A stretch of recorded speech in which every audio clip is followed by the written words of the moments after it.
Before going through V2.2 formally, it pays for you to get familiar with the terms we will be using in this unit when we're looking at growth and decay.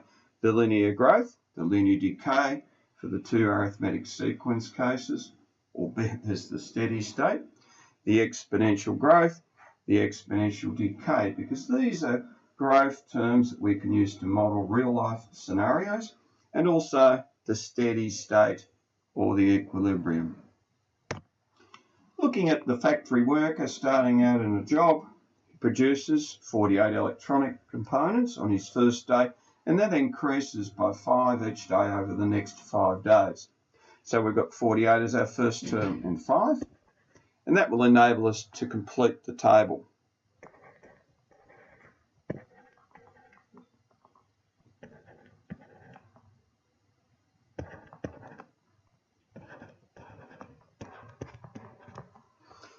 Now, we now have to produce the graph. I'll quickly scale that up.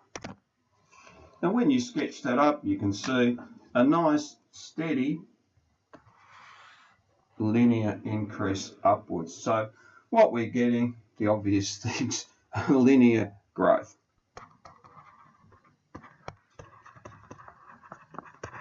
And a constant D is the key behind that. So we had to actually use the sequence rule here as before.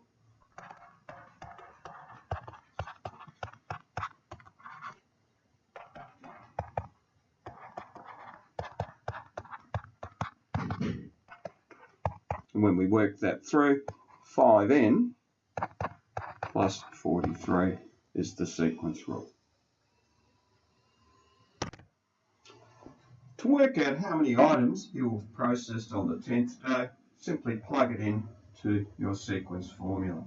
Now when it comes to part E, depending on the instruction you're given in a test or an assignment, it will dictate which way you do it. If it doesn't say how to do it, we can always do it using our calculator. So I'll set up the equation, and after 10 days, you see the 48 going through, first day. I've actually got it going through to the 10th day, so I might just have to expand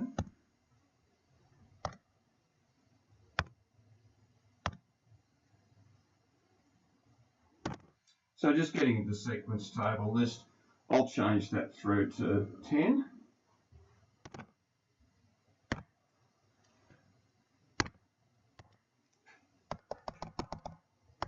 And you can see 705 items or components are made in total over the 10 days.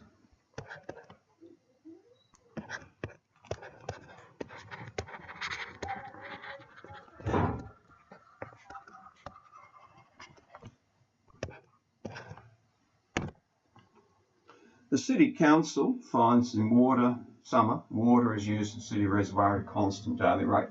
And that's the key. You can see here a constant decrease from the 5th day, 240, down to the 11th day, or along to the 11th day, 174.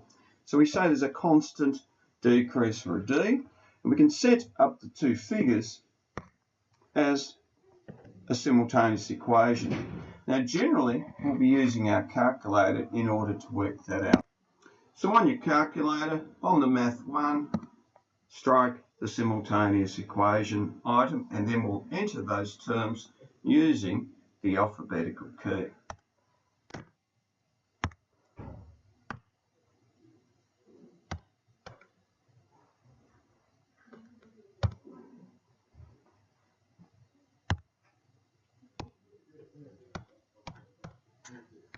And we're solving for A and D, so I go A, comma, D.